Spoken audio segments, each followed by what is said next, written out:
بسم الله الرحمن الرحيم. بسم الله الرحمن الرحیم الحمد للہ وکفا وسلام علی عباده الذین اصطفى اما بعد. عزیز طلبہ، نور الایضاح کتاب کی آج ہماری یہ کلاس نمبر 47 ہے، اور آج کی کلاس میں ہم جو فصل شروع کر رہے ہیں وہ ہے فصل فیما لا یکرہ للمصلی.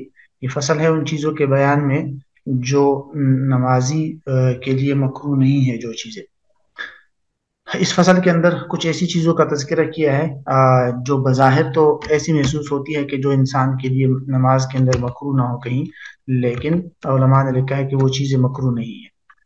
یہاں سے نمبر 1 سے شروع کرتے ہیں. اس کو فرماتے ہیں کہ لا یکرہ شد الوسط، کمر کو باندھنا مکروہ نہیں ہے. الوسط ہر چیز کے درمیانی حصے کو کہتے ہیں، اور شد کا مطلب ہے باندھنا.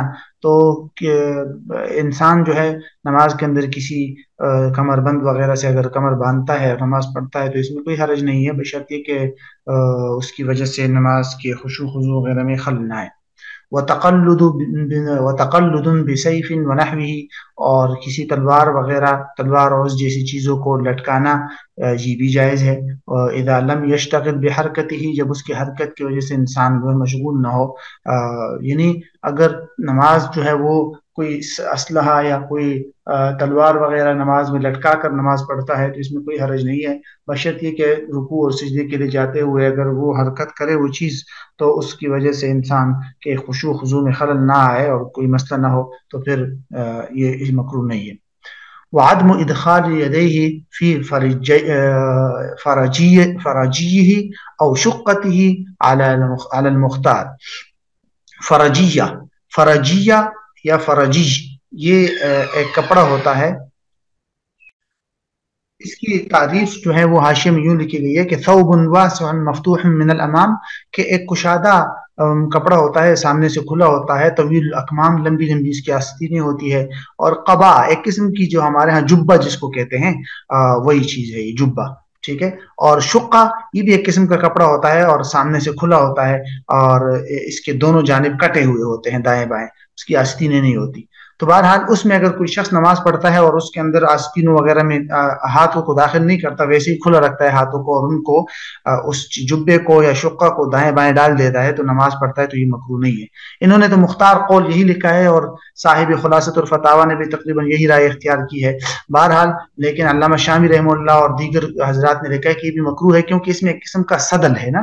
سدل ہم نے پڑھا تھا کہ انسان کپڑا اپنے اوپر اس طرح ڈال لے کہ دائیں بائیں جانب لٹکتے رہیں، تو چونکہ وہ بھی مکروہ ہے تو یہ بھی اس کی طرح ہو جائے گا کہ اگر آپ جو ہے وہ جبے وغیرہ کے آستینوں میں ہاتھوں کو داخل نہیں کرتے اور ویسے اس کو لٹکتا ہوا چھوڑ دیتے ہیں دائیں بائیں تو یہ بھی ایک قسم کا سدل ہے اور یہ مکروہ ہے. والتوجہ لمصحف او سیف معلق، اور کسی قرآن کی طرف توجہ رکھنا. نماز کے اندر آپ نماز پڑھ رہے ہو، سامنے قرآن مجید ہے اور آپ نے دیکھ لیا اس کی طرف توجہ کر لی تو کوئی حرج نہیں ہے. او سیف معلق، یا لٹکتے ہوئے تلوار کی طرف توجہ کرنا یا منہ کرنا کر کے نماز پڑھنا. او ظہر قاعد یتحدث، یا بیٹھنے والا آدمی جو باتیں کر رہا ہوں اس کے کمر کی طرف آپ منہ کر کے نماز پڑھ رہے ہیں. او شمع، یا کوئی شمع اور جو ہے وہ جل رہی ہے موم بتی. او سراج، یا کوئی چراغ ہے علی صحیح قول کے مطابق. اگرچہ بعض علماء نے لکھے کہ یہ بھی آگ میں آتا ہے اور اس سے بچنا چاہیے، لیکن بہرحال راجح قول یہ ہے کہ یہ مکروہ نہیں ہے. والسجود علی بساط فیہ تصاویر لم یسجد علیہا، اور ایسی چٹائی پر سجدہ کرنا جس کے اندر تصاویر تو ہو لیکن تصاویر پر سجدہ نہ کیا جائے. یعنی اگر ایک لمبی چٹائی ہے، بڑی چٹائی ہے اور اس کی کسی ایک کونے میں سے تصاویر وغیرہ ہے جانداروں کی، لیکن آپ وہاں سجدہ نہیں کر رہے، کسی اور جگہ سجدہ کر رہے ہیں جہاں جگہ بالکل ٹھیک ہے اور تصاویر نہیں ہے تو اس میں بھی حرج نہیں ہے، مکروہ نہیں ہے. وقتل حیۃ او عقرب خاف اذاہما، اور سانپ کو قتل کرنا یا بچو کو قتل کرنا جن کی اذیت کا خوف ہو. ولو بضربات، اگرچہ ایک سے زیادہ مرتبہ اس کو مارا جائے. ضربات ایک مرتبہ مارنا، ضربات زیادہ مرتبہ. وانحراف عن القبلہ، اور یہ اس طرح ہے ولو بانحراف عن القبلہ، اور اگرچہ قبلے سے انحراف ہو جائے. فی الاظہر، ظاہر قول یہی ہے. یعنی اگر آپ نماز پڑھ رہے ہیں اور وہاں بچو یا سانپ ہے تو اور اس سے آپ کو ضرر پہنچنے کا اندیشہ ہے تو علماء نے لکھا ہے کہ اس کو مارنا جائز ہے، اور اگرچہ آپ جو ہے اس کی وجہ سے آپ کی نماز ٹوٹ جائے. یہ الگ بات ہے کہ اگر آپ نے عمل کثیر کر لیا، اتنے زیادہ آپ نے مارا اس کو، یا آپ کا سینہ قبلے سے پھر گیا، تو پھر آپ کی نماز تو ٹوٹ جائے گی لیکن گناہ نہیں ہوگا. تو یہاں صرف عدم گناہ کا ذکر ہے، یہ بات نہیں ہے کہ نماز نہیں ٹوٹے گی. ہاں زیادہ کام اگر آپ کریں گے نماز تو ٹوٹ جائے گی پھر. تو یہ ہے ولا بأس بنفذ ثوبه.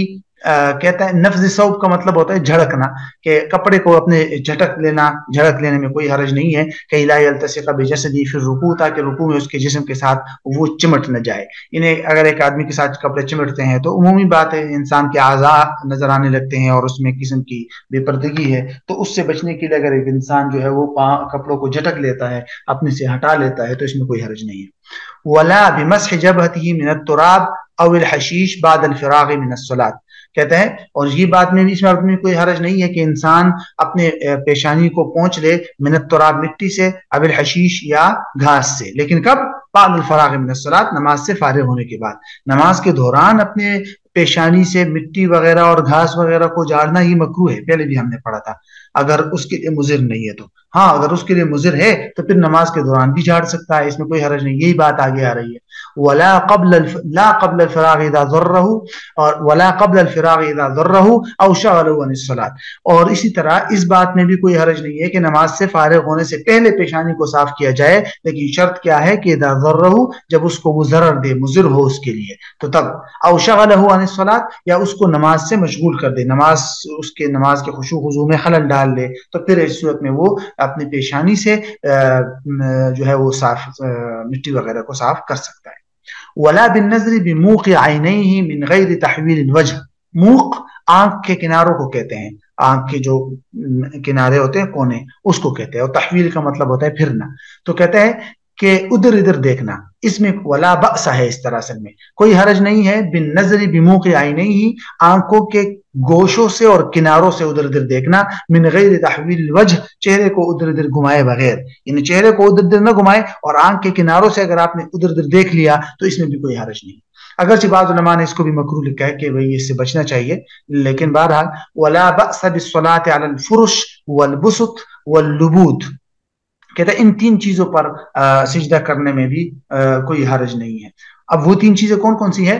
ایک ہے الفرش. فرش یہ فراشن کی جمع ہے، اور یہ اس کو کہتے ہیں انسان کوئی چٹائی وغیرہ جو نیچے انسان بچھاتا ہے اور عمومی طور پر اس کے اوپر بیٹھتا ہے انسان، گھر کے بچھانے وغیرہ کے جو کپڑے ہوتے ہیں اس کے اوپر ڈالتے ہیں. اور اسی طرح والبسط، بسط جو ہے یہ اس کا واحد بساط آتا ہے، اور بچھونے کو کہتے ہیں دری، چٹائی. لبود، لبدن کی جمع ہے، نمدا اس کو کہتے ہیں اردو میں، یعنی اون یا وغیرہ یا بالوں وغیرہ کی بنی ہوئی ایک چیز ہوتی ہے، یہ بھی فرش پر بچھانے کی چیز ہوتی ہے. بہرحال یہ تینوں چیزیں در حقیقت فرش پر بچھائی جانے والی دریوں اور چٹائیوں وغیرہ کی طرح ہے. تو کہتے ہیں ان پر نماز پڑھنے میں، نماز سجدہ کرنے میں کوئی حرج نہیں ہے، بشرط یہ کہ، اور بلکہ ان پر انسان جب سجدہ کرتا ہے تو سر جو ہے زمین پر ٹک جاتا ہے. ہاں کوئی گدھا ہے، بڑا گدھا ہے، اور جو ہے اس کے اوپر اگر ایک انسان نماز پڑھتا ہے تو جو بڑے بڑے گدے ہوتے ہیں جو آج کل استعمال ہوتے ہیں، بیڈ کے گدے ہو گئے یا دیگر جو فوم کے گدے ہو گئے، ان کے اوپر نماز نہیں پڑھنی چاہیے، کیونکہ وہاں سر جو ہے وہ زمین پر ٹکتا نہیں ہے.